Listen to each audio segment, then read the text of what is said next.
आज हम आपको बताएंगे 50 to 70% का जो सक्सेस रेशो हमने हर मंथ ऑन एवरेज मेंटेन किया हुआ है, इसके अंदर क्या हम करते हैं कि ये सक्सेस रेशो मेंटेन होता है। सबसे पहले जो स्टेप है वो है selection of patient and counselling.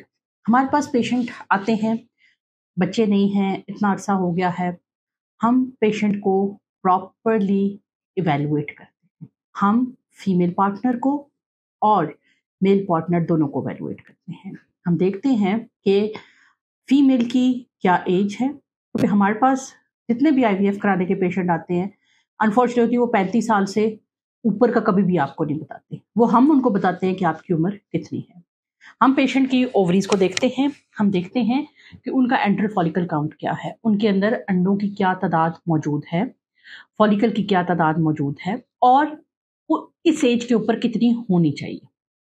फिर हम देखते हैं ओवरी ओवरऑल कैसी है, पेल्विस इंटरनली हेल्दी है या नहीं है, कोई चॉकलेट, हेमराजिक, सिंपल या एंडोमेट्रियोटिक सिस्ट तो नहीं है, यूट्रस कैसी है, कोई फाइब्रॉइड तो नहीं है यूट्रस के अंदर, और वो फाइब्रॉइड कहीं यूट्रस की अंदरूनी दीवार को धकेल तो नहीं रहा या उसको पुश तो नहीं कर रहा कि कल को हम एम्ब्रियो रखें और उसकी हमें सक्सेस ना मिले। इसी तरह से मेल पार्टनर को प्रॉपरली सीमन एनालिसिस किया जाता है। हम देखते हैं कि उनके अंदर सीमन की तादाद कितनी है, स्पर्म्स की तादाद कितनी है, और उसके बाद हम देखते हैं कि वो जो टोटल नंबर ऑफ स्पर्म है उनमें कितने परसेंटेज ऑफ स्पर्म एक्टिव हैं और कितने percentage of sperm morphologically normal है। अगर सीमन एनालिसिस हमारे पास अप टू मार्क नहीं होता तो फिर हम फर्दर एक टेस्ट करते हैं जिसको हम कहते हैं डीएनए फ्रेगमेंटेशन टेस्ट, कि जो हमारे पास सीमन के स्पर्म्स नॉर्मल है उनमें कितने स्पर्म ऐसे हैं जिनका डीएनए डैमेज है। क्योंकि डीएनए डैमेज जब होता है स्पर्म्स का, तो वो जब हम उसकी इक्सी करते हैं तो एम्ब्रियोज कम बनते हैं। हम उसको असेस करते हैं। ये सारी असेसमेंट करने के बाद हम पेशेंट के साथ एक डिटेल मीटिंग करते हैं। हम पेशेंट को बताते हैं कि आपका जो इंडिविजुअल सक्सेस रेट है इन रिपोर्ट्स के मुताबिक ये है और क्या करके हम इस सक्सेस रेट को बेहतर कर सकते हैं। अगर फीमेल के नंबर ऑफ एग्स अच्छे हैं और क्वालिटी डाउन है तो हम पेशेंट से कहते हैं कि हमने आपके जो फैक्टर है जो कि क्वालिटी डाउन कर रहा है उसको बेहतर करना है हमें। लेकिन जब पेशेंट आईवीएफ से या एक्सी से प्रेग्नेंट होती है तो उसमें एग तो एक ही है ना, उस एक हेल्दी एग ने स्पर्म के साथ मिलकर एक हेल्दी एम्ब्रियो बनाया, आपने ट्रांसफर किया, प्रेगनेंसी होगी। इसको गोल्डन एग कहते हैं। हमने इस पेशेंट में से वो गोल्डन एग को ढूंढना होता है जो कि आगे जाके प्रेगनेंसी में कन्वर्ट होगा। हम पेशेंट को बताते हैं कि आपके जो सक्सेस के चांसेस हैं वो ये हैं। क्या आपको फौरन आईवीएफ के ऊपर चले जाना चाहिए या आपके आईवीएफ में सक्सेस के चांसेस हैं ही नहीं। कई पेशेंट ऐसे होते हैं जो आईवीएफ करवाने आते हैं लेकिन हम उनको कहते हैं कि आपके जो आईवीएफ है वो नहीं हो सकता, अनफॉर्चुनेटली आपका एम्ब्रियो का बैंक नहीं बनेगा। फिर हम पेशेंट को बताते हैं कि अगर आपका आईवीएफ हो सकता है तो क्या सिंगल अटेम्प्ट में ही इतने अच्छे हेल्दी एग्स हमें मिल जाएंगे कि हम आपका एम्ब्रियो का बैंक बना लेंगे या हमें 2 टाइम्स स्टिमुलेशन करनी पड़ेगी। हमारे ऐसे भी पॉजिटिव पेशेंट गुजरे हैं जिनके हम 3 टाइम्स स्टिमुलेशन करके बैंक बनाते हैं और पेशेंट जो है वो प्रेग्नेंट होते हैं और जो है वो हेल्दी बच्चा हमसे लेके जाते हैं। ये एक कपल के साथ डिटेल डिस्कशन होती है और उनको एक फर्टिलिटी प्लान दिया जाता है। अगर हस्बैंड के सीमन ज्यादा खराब आए तो हम उनसे कहते हैं कि आपको कुछ मेडिसिन के ऊपर डालते हैं, देखते हैं सीमन में जो स्पर्म आ रहे हैं वो अगर नॉर्मल हो जाते हैं तो हम उनसे एक्सी करेंगे, नहीं तो हम टेस्टिकुलर स्पर्म टीजा के जरिए से स्पर्म लेके जो है वो इस्तेमाल करेंगे। यहाँ पे पेशेंट हमसे पूछता है मेरे तो स्पर्म सीमन में आ रहे हैं, आप मेरा टीजा क्यों कर रही हैं? तो फिर हम पेशेंट से कहते हैं कि हम जब टीजा करते हैं तो हमें लेस फ्रेगमेंटेड स्पर्म्स मिलते हैं, यानी मोर बेटर क्वालिटी स्पर्म्स मिल जाएंगे, ताकि जो हमने मेक श्योर करना है कि हर अंडे के अंदर हेल्दी स्पर्म जाए और जितना हेल्दी स्पर्म होगा उतना हेल्दी एम्ब्रियो होगा और उतना हेल्दी बच्चा होगा। तो ये जो हमारी एम है उसको हम इसमें अचीव कर सकेंगे।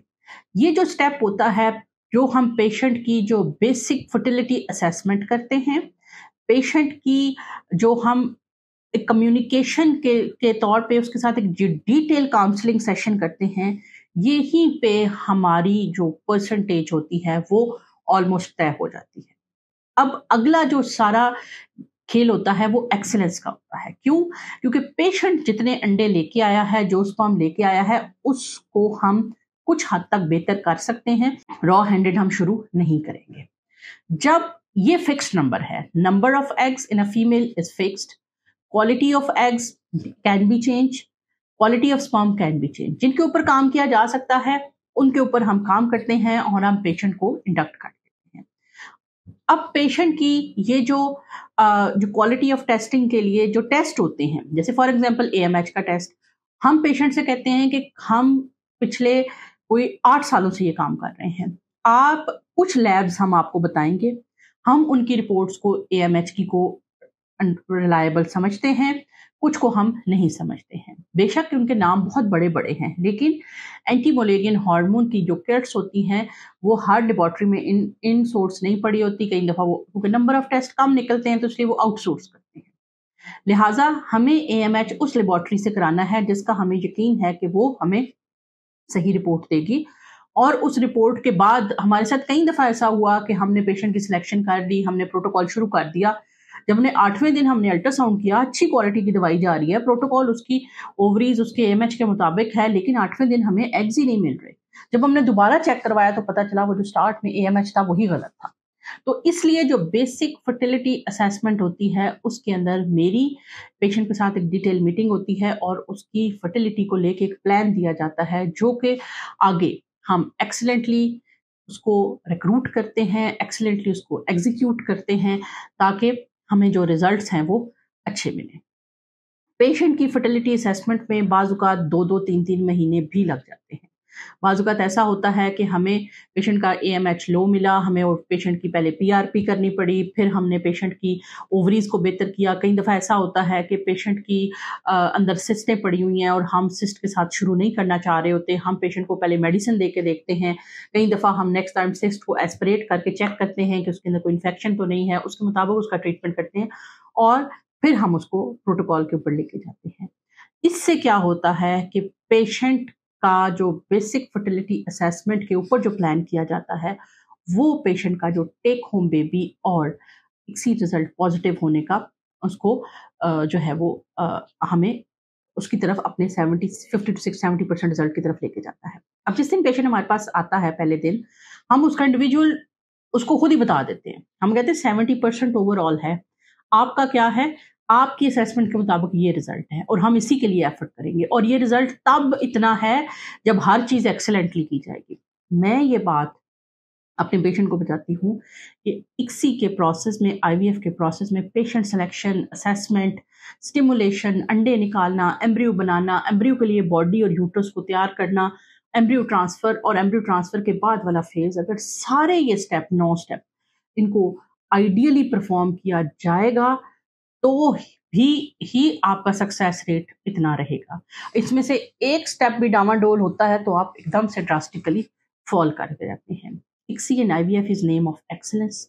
हम इस एक्सीलेंस को मेक श्योर करते हैं और इसलिए जो हमारे रिजल्ट्स हैं वो इतने जो है वो इस परसेंटेज के ऊपर है और ये हम हर मंथ अपना जो रिजल्ट होता है उसको अपने पेशेंट्स के साथ डिक्लेयर करते हैं।